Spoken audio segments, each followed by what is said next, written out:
Let us look at curvature and radius of curvature of a given curve at a given point. Now here, let's understand first what is curvature and radius of curvature. So the curvature of a curve measures how sharply it bends at a given point. Or in other words, curvature measures how fast the direction of the tangent changes as you move along the curve. Now, the second part of the statement tells us that the tangent changes. How do we figure out the change in tangent? Remember gamma? Gamma is the angle which the tangent makes with the x-axis. So we have to look at the change in gamma with respect to what? With respect to the arc, distance along the curve. So what we have to figure out is the rate of change of gamma with respect to the arc length. And we take the absolute value of this because depending on whether we are going left to right or right to left, this may come out negative. We are not interested in the negative part, so we take the absolute value of that. And the curvature is represented by kappa. Okay, so that was curvature. Now let's look at the radius of curvature. Radius of curvature is the radius of the osculating circle at a point. So what does osculating circle mean? It is the best approximate circle that can be drawn at the point on the curve. So basically, a circle which kisses this curve at the given point. And this is nothing but the reciprocal of the curvature at that point. So this is represented by rho. So rho is equal to 1 by kappa. Okay. So now we have a curve R is equal to f theta. P is a point on the curve. Let's take a point Q which is nearby to P. I can't keep it too nearby because then the diagram will not be very legible.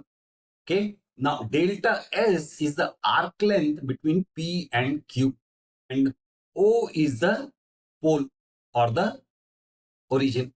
So now let's draw the tangent. T is a tangent at P intersecting the x-axis at E. Now this tangent makes an angle gamma with respect to the x-axis.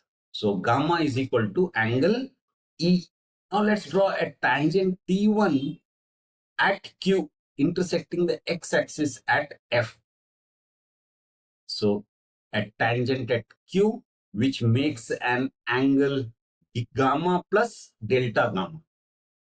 That is a change in the angle.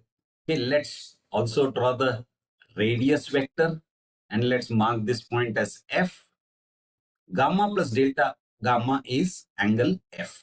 Beta is the angle between the radius vector and the tangent at P, and theta is the angle made by the radius vector R.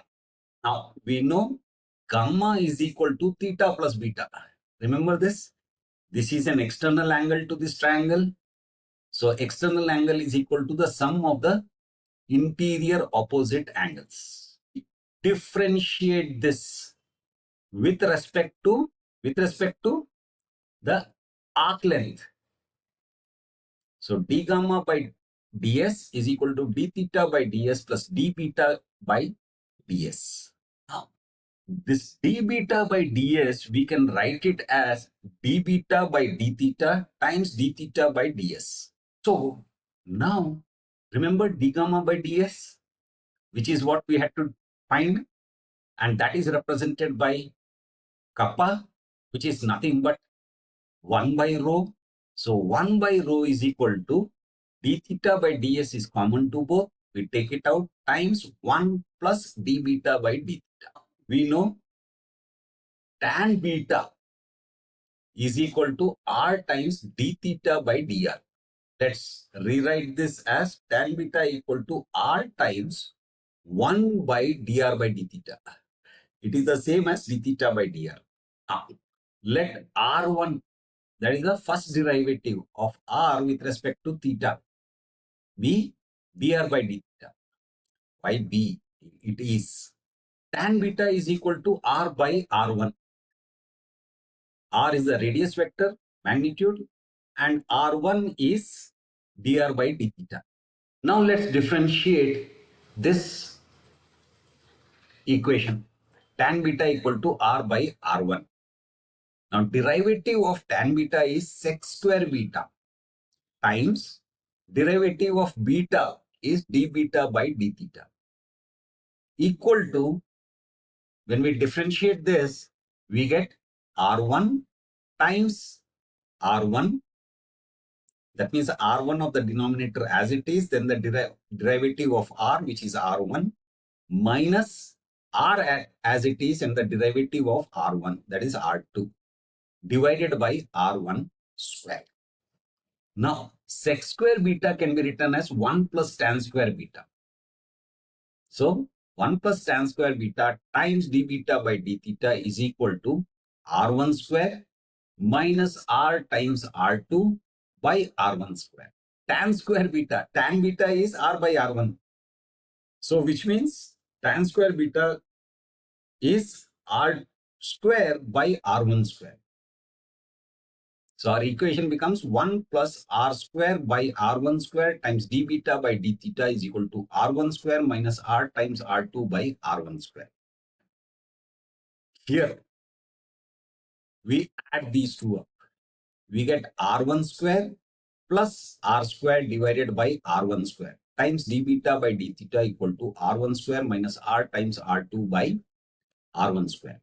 So d beta by d theta becomes r1 square minus r times r2 by r1 square times r1 square by r1 square plus r square. Follow these steps very clearly. Now when we simplify this, r1 square get cancelled out. So we are left with d beta by d theta is equal to r1 square minus r times r2 by r1 square plus r square.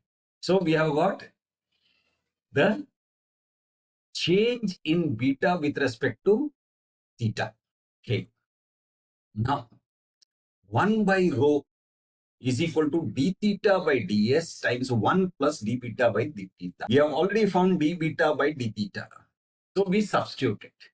So 1 by rho is equal to d theta by ds times 1 plus r1 square minus r times r2 by r1 square plus r square. We have 1 by rho equal to d theta by ds. Now d theta by ds, we need to do some kind of substitution. So let's see. Here we know ds by d theta is equal to r square plus dr by d theta square under a square root. What we require is d theta by ds. So we take the reciprocal of this. But before we do that, let's see. dr by d theta is equal to r1.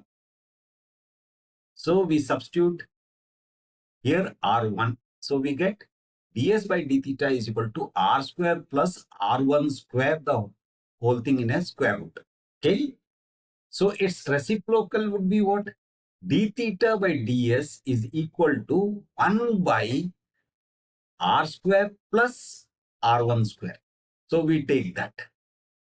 So d theta by ds becomes 1 by r square plus r1 square under a square root times 1 plus r1 square minus r times r2 by r1 square plus r square. Now let's simplify this further. Here 1 by rho is equal to, let's take it up. Here it is square root of 1, so we can ignore it.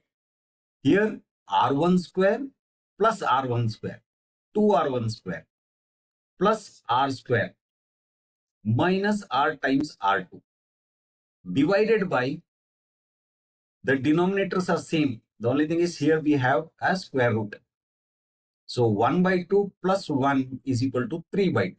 So 1 by rho is equal to 2r1 square plus r square minus r times r2 by r1 square plus r square to the power of 3 by 2. That is the curvature. And remember, 1 by rho is nothing but kappa. Now, radius of curvature is nothing but the reciprocal of this. So, what happens? Rho is equal to 1 by kappa is equal to the reciprocal of this, r1 square plus r square to the power of 3 by 2 divided by 2r1 square plus r square minus r times r2.